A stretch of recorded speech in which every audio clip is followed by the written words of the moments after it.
Witches in pursuit of science. Oh, well, good day. Good day to you and to all of our friends. Hello and welcome back, Kindness Coven. It's time for today's episode of Witches in Pursuit of Science. Green. Always to have a show with a hamster. So here's my pet Freddy. Oh, Freddie.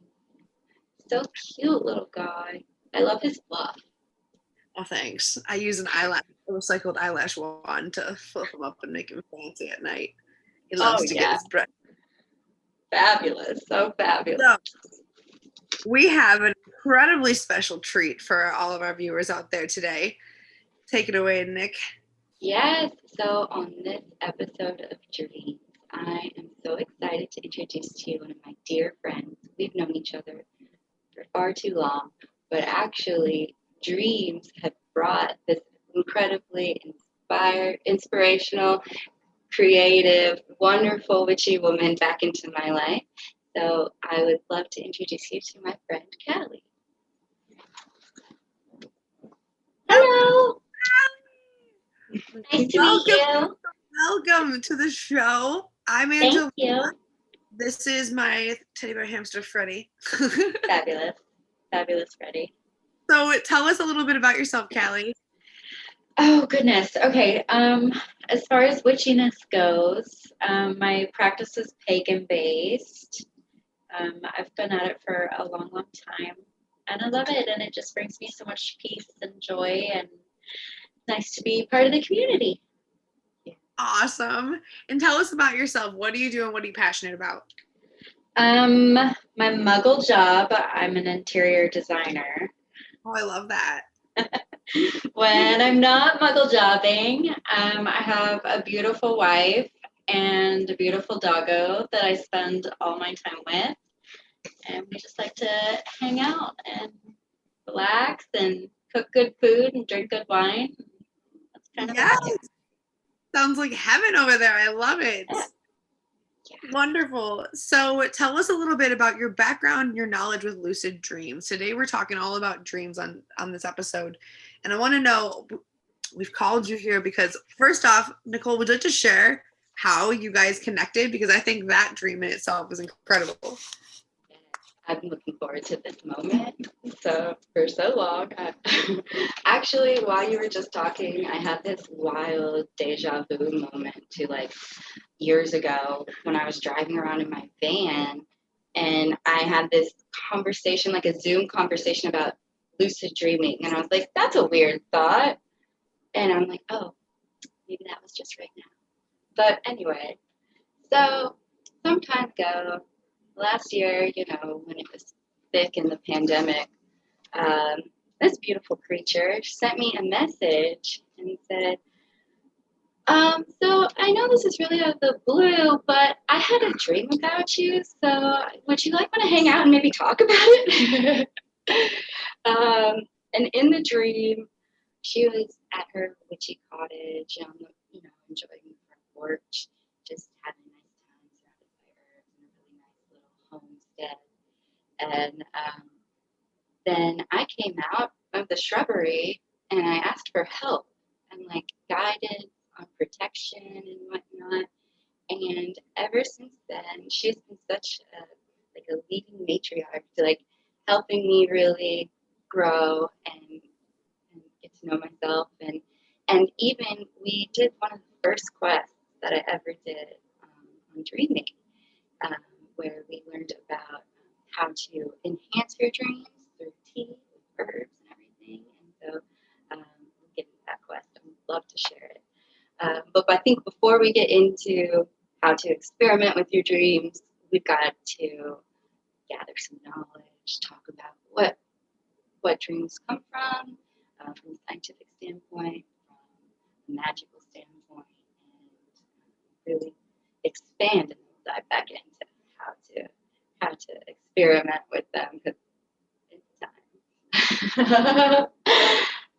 So totally. Angelina, would you like to share like your experiences with dreaming or maybe any important aspects to you? Yeah.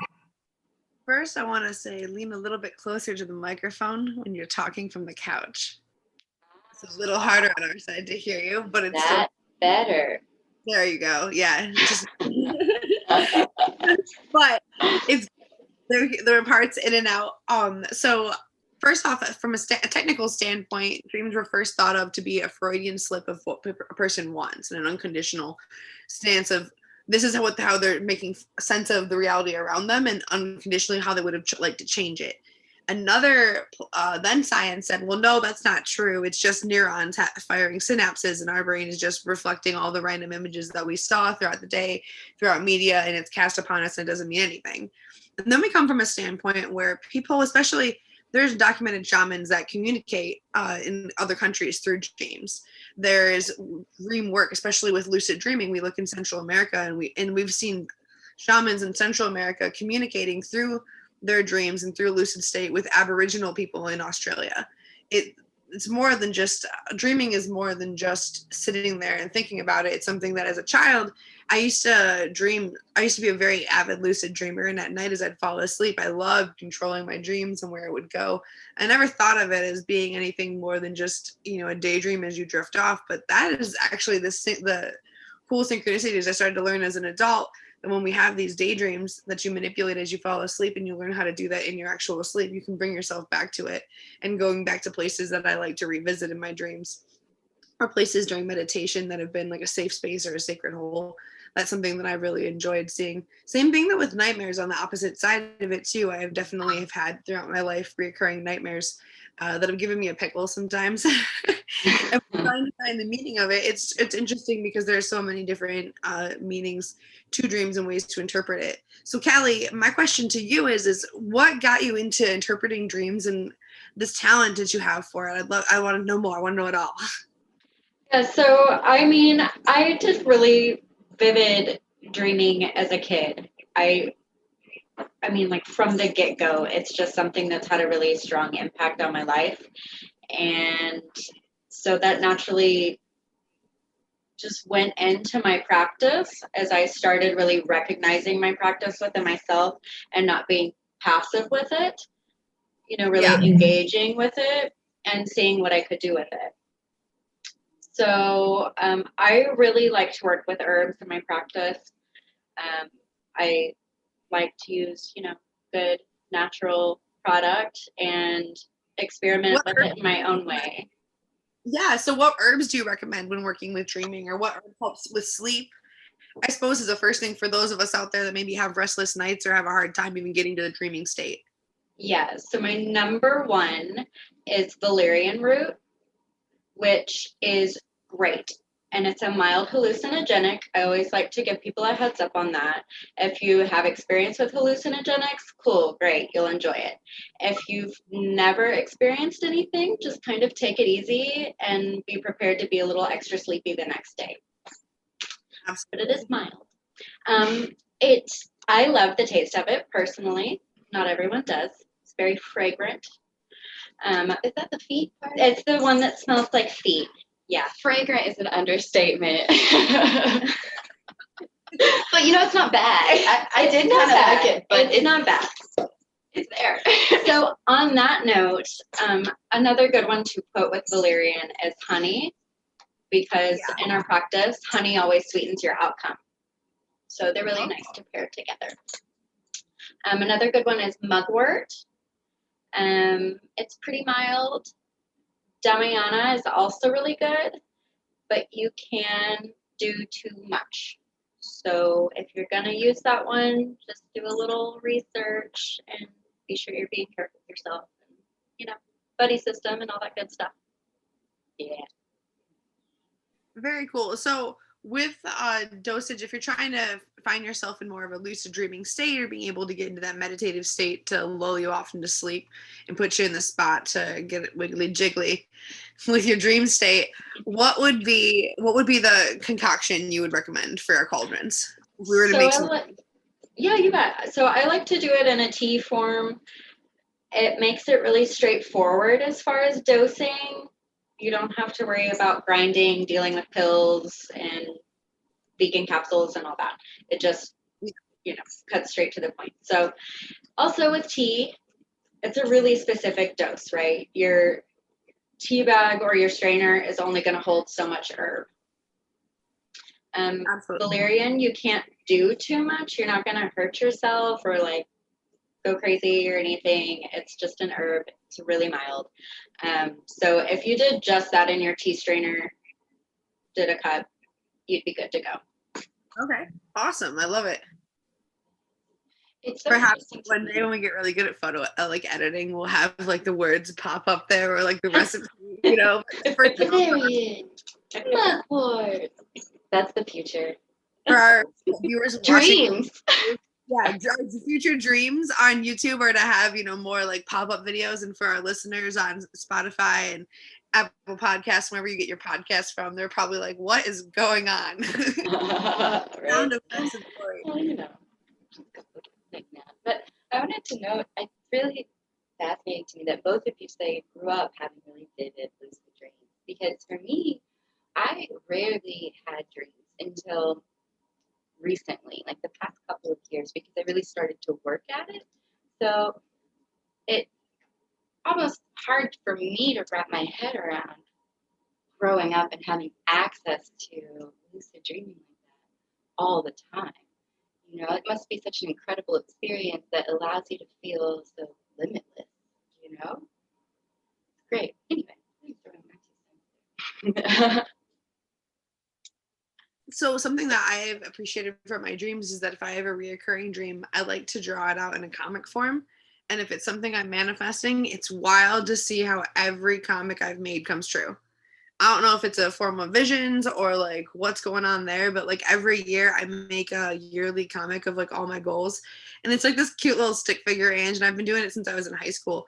And it's so fun to pull them out and I keep them on my board, and I keep one up for like this year. I have like my 2021 up on my real estate. I sell real estate. It's on my real estate board of future dreams and to-dos. And it's really fun to see all the different years. And the only year out of the last, I've been doing it for like 15 years. The only year that I couldn't do anything, I couldn't see of, was when I sat down in January of 2020. I didn't have any goals. I couldn't see anything, and I didn't write anything for that year. And then it was such a interesting year of such a who could have predicted nothing that came out of it. So much nothing, but so much at the same time. Like the world stopped, but everything happened, and nothing. Yeah. But how funny! It's like you predicted it in like a way. I think picking up on that energy of nothing can be predicted. Not so much that I predicted it, but just perhaps of picking up on the fact that I couldn't see anything, and I didn't. And then I just kept putting it off and putting it off and putting it off. And I thought it was so funny when I found it. I always drop all the blocks and mop out all the little parts of the comic. I'll have to bring it on in another episode. But it's like when I did it, I just wrote, like, here's to 2020. And then literally nothing got drawn, nothing got put in there, and no goals were written. What it was. That's what it is sometimes. So I just need to point out that I'm so impressed by the infinite wheel of hamster that you've got going on in your hands. For anyone listening and not viewing on YouTube, this entire time, Angelina has been palming over her hamster, and he's just going. Freddie is just going over the hands non-stop, and I am here for it. I put it down at one point. I was like, well, it's probably looking weird. So I was like doing it underneath, like a little the shoulder dance over here. I love it. I'm recording in my office, and Freddie's tank is in here. And it's like, as soon as it gets dark, he likes to come out. And so I was like, so usually we record in the mornings, and today's a PM recording. And I was like, well, let's just have a little guest star. He's a good co-host. Yes. He's welcome. The more, the merrier. Oh, what's that, Freddie? Okay, Freddie has a question for you, Nicole. Wait. No, we can't ask her that on the air. I think we might get blocked or censored. Sorry. Hang on. Oh, Freddie. Oh, Freddie. Oh, Freddie. Okay. Freddie wants to know, if you had such a hard time lucid dreaming, what got you back into that state a couple of years ago? And what have you been doing to continue on having dreams? He's a really, really talkative hamster. I don't know if you guys picked up on that. Very eloquent. It's really quiet. It's just Very eloquent. yes. So impressed, Freddie. That is a very eloquent and intelligent question. And so what got me interested in dreams and learning more about them was actually the Lucidity Music Festival that happened in Santa Barbara, where we met. Y'all, anyone listening might remember, we mentioned it in our first episode. It's a truly magical, incredible place. And so before the festival, they actually host a thing called Lucid University.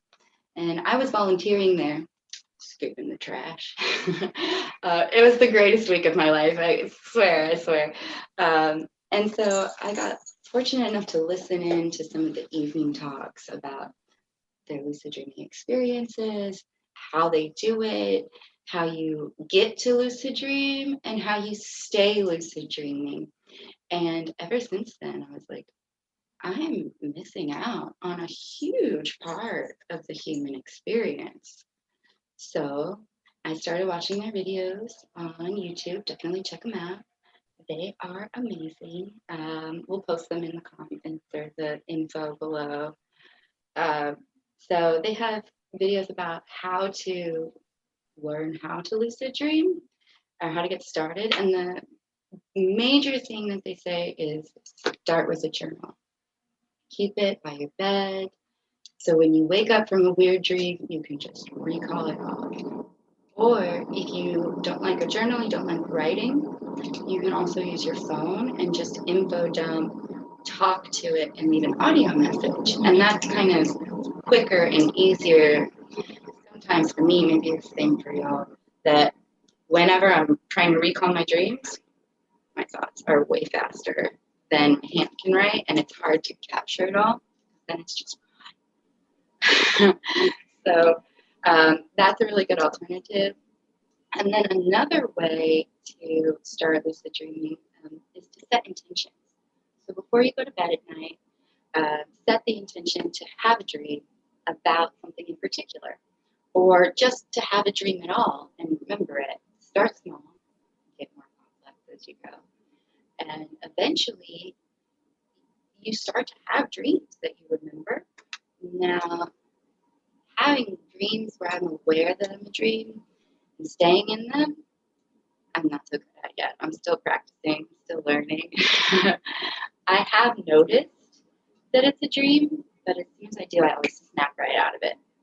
Nice. And so, from another video from the Lucidity page, is about staying in your dreams when you notice it's a lucid dream, because this is a common thing, apparently, that happens to a lot of people. And so they say one thing that keeps you in your dreams is to rub your hands together for whatever reason. Like, to rub your hands together. Yes, thank you. It keeps you in the dream somehow, or to spin around. And then to learn about if you're in a dream, a good thing to do is to look at your hands, because when you're in a dream, your hands will look all crazy. You might have extra fingers or missing fingers, or you just can't see them. And that's a good way to say, wait, am I dreaming? Or is this real life?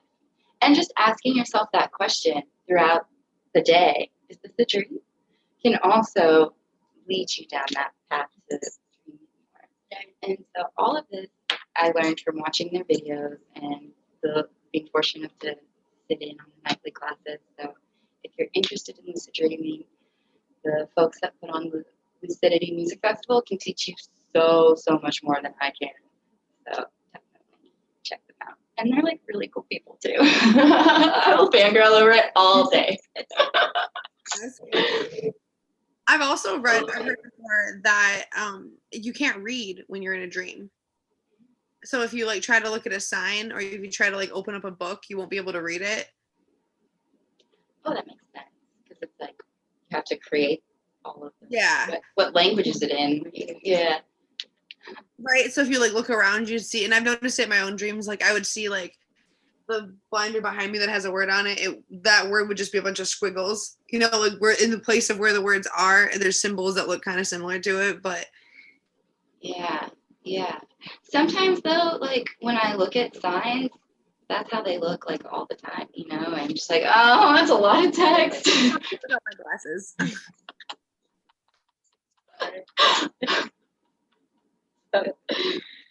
Maybe I'm dreaming more than I think. Right. No. So, today's quest. Yeah. So our quest, I was having really weird dreams, but I couldn't remember them very well, and so so I asked Callie if she could help me, and so um, what she helped me with was this. Actually, a lot of the herbs um, that we've already mentioned, and what we did was we started a quest. We made a quest map where we could decide how much we wanted to participate, who was going to do what our goals were, and how we would plan the experiment. And so in the quest map, I was going to be like the test subject, so to speak. I was going to drink the tea, and she kind of designed it to help me find what I was seeking for. So you want to explain the tea and why you picked what herbs you did, Callie? Yeah, so I knew that Nicole would be fine with the valerian root and the slightly hallucinogenic properties. I don't always go right there for people. Like I said, some people just need like a little baby steps into it because sometimes it's more than people can take on like right away. So Yeah. valerian root's a good one.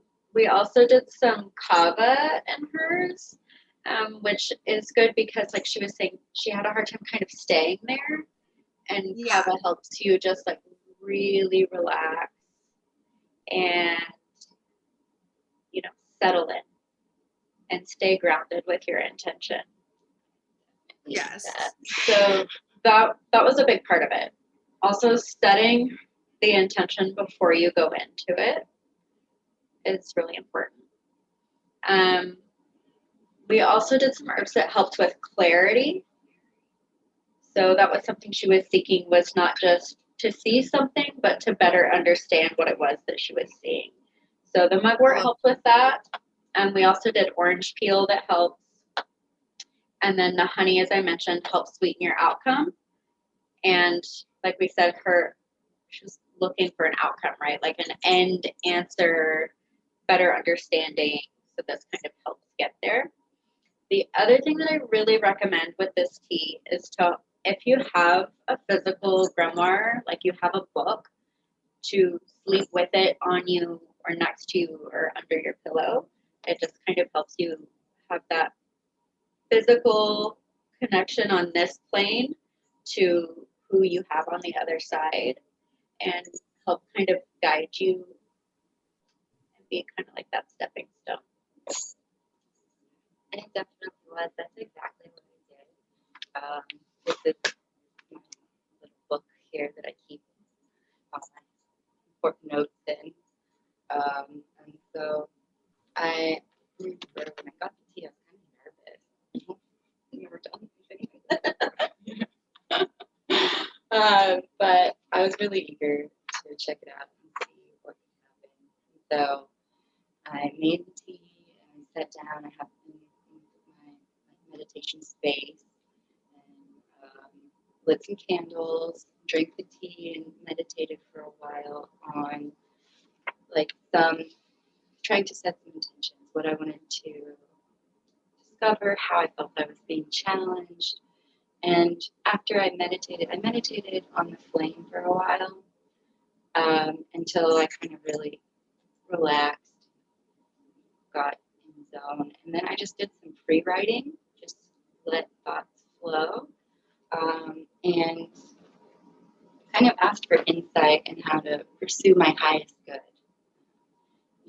to how to feel energetically fulfilled and why am I struggling to know what to do in difficult circumstances and having these dreams where I get stuck So after all of that, I meditated again just to let it all go.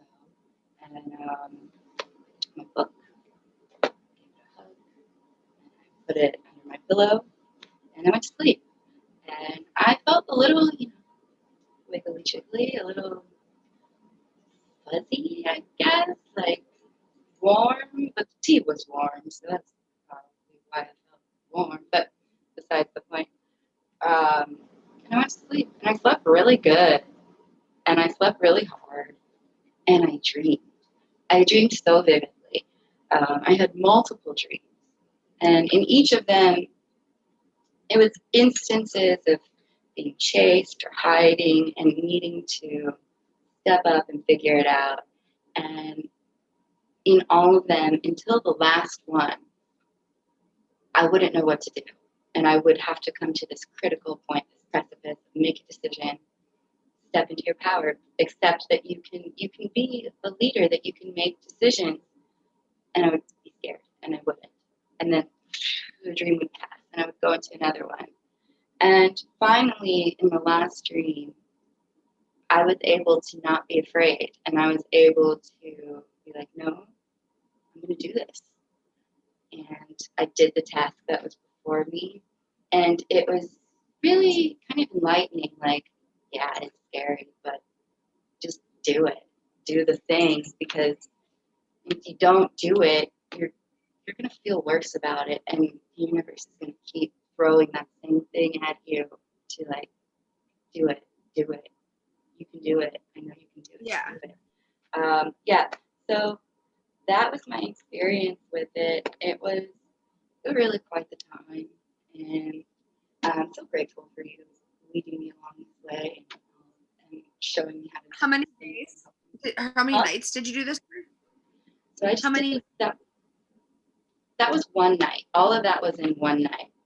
Wow. And so, yeah, it was a night. I thought this was like a week time. One time. Like, yeah, and so I didn't do it again after that because I felt really satisfied. There are some limitations. Kelly, can you remind me? There's some limitations of how frequently you can drink some of these ingredients. I think it was only. Yeah. So every body is different, and it's not a pharmaceutical; it's an herb. Yep. And I always just tell people, do some research, and if it's something that I'm providing, I always ask like a lot of questions. So Yeah. How does your body process things? Have you ever taken hallucinogenics? Is this an experience you've ever had before? Are you pregnant? Like all these things, they have to be addressed, right? You're putting something in your body. You need to consider it. So I would not recommend doing this any more than 3 nights in a row. Okay. And I do always recommend, again, if you haven't had hallucinogens before, just prepare yourself the next day to give yourself some extra time to kind of come out of it and like resettle yourself back on this plane.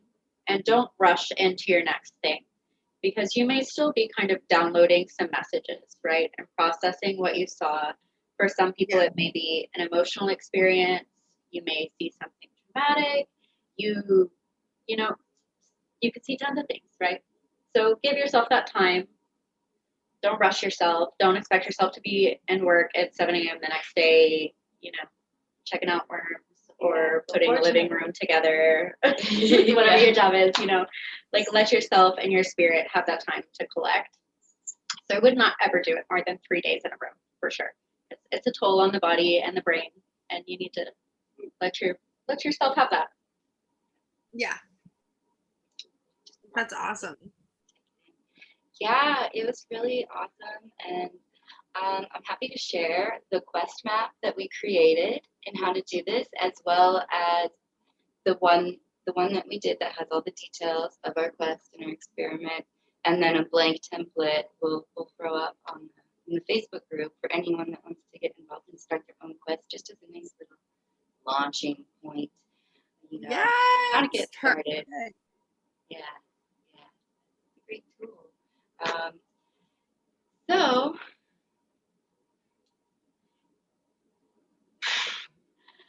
I don't remember where I was going with this. Hear this week's tales from the grimoire. Yeah. Wait, what? I don't know. Yeah. Good. Our next. Is there anything else? And right now, is there anything that you want to mention? Anyone else at home? Any other tips or advice, Callie, on getting started? Besides being able to connect in the we have a Facebook page for Witches in Pursuit of Science. It's called WiPS Questrists. You can join it, connect with our community, download the pages, be able to start your own quest and connect with other people in our community. It's really awesome. You mentioned any other tips? I would say, I think this goes without saying for most people, but try for organic when you can, especially because you're steeping this in hot water. Yeah. You just want to be sure your herbs are good and clean and quality and ethically sourced and all those good things. So do your research for what's local and around you and be sure you're getting the good stuff. I think that's my last tip about it. Yeah. Very good point. Yeah, very, very good tip. Awesome. For any of our listeners at home, definitely take a minute, go on Etsy, and check out this badass lady's Etsy. It's called Matriarch Apothecary. She makes all sorts of wonderful things, crafts, seasonal things, holiday supplies. You're going to love it. I love it. So definitely check out her shop. Mention the show. And the show, our show. No, I was like to the people that buy from when you buy from Callie, mention our show. Oh yes, Please do. I see what you did there. Forever a goofball is over here. Yes, of course. Yes, if you heard about me here, send me a message on Etsy and let me know. You can always direct message the seller, which is me and my wife, to Lady Team. So yes, we'll see you. Awesome. So does that mean that you can make custom blends and help any of our listeners if they want to reach out to you for their own dreaming experiments? Absolutely. So I have set items per the wheel of the year. So it's always, ever changing. But as far as custom products, there's a link on Etsy, but you can also DM me on Instagram or Facebook or TikTok, any of the things. We're on all the things. And if you're looking for something specific, trying to accomplish something specific, I'd be happy to see what I can do to help. Awesome. Callie, how can we, so you mentioned that you're on all the things. What is your handle? How can we get a hold of you? Matriarch Apothecary. Awesome. All one word? The only one out there. Yes. I love it. Thank you so much for your time and coming on the show and doing the thing with us. It's super exciting. Wonderful. Thanks for having me. So fun. Yes. Aw. Well, here, let me throw this hamster back in the tank. Yeah. This has really been so great, and I appreciate you taking the time to be here. And of course. Being part of this. And you too, lovely. Angelina, I appreciate you and love you so much. And anyone who happened to tune in and listen to us and hang out and maybe learn a thing or two about dreaming, thank you. I love you. We all love you. All the love. So I think it's that time. All right. Well, we try that challenge. It's this week's challenge. Oh, well, it doesn't matter. Yes. All right. I didn't write it down, so I'm gonna just be honest and be like, it's on my phone here. I pulled it up before we started. You know what? I didn't write it down either, and I was just gonna hold mine up because you were holding yours up, and then look at her iPad over here. So, but honesty is the best policy. We'll be prepared one day. One of these days we get it. It is what it is. So, man, oh man, we who pursue knowledge in the laboratory and in the wild. Lead lives full of passion, curiosity, and purpose. Guided by earth-centered hearts and critically observant intellect. Unified as a community, we learn. We propose our hypothesis as proudly as we are humble. Expecting to be challenged with no bias in our favor. We cast intentions to infinitely expand understanding. Celebrating diversity in all of our webs. Collectively weaving with a powerful and gentle kindness. We are the witches in pursuit of science. We love you, Kindness Coven. Thanks for tuning in. We'll see you real soon. Thanks so much, Callie at Matriarch Apothecary, for being our special guest today. Find us online, follow us wherever you can. Please like, subscribe, and share it with your friends and have them join aboard our Kindness Coven. We'd love to see you. Until next time. We'll see you in our dreams. Okay. And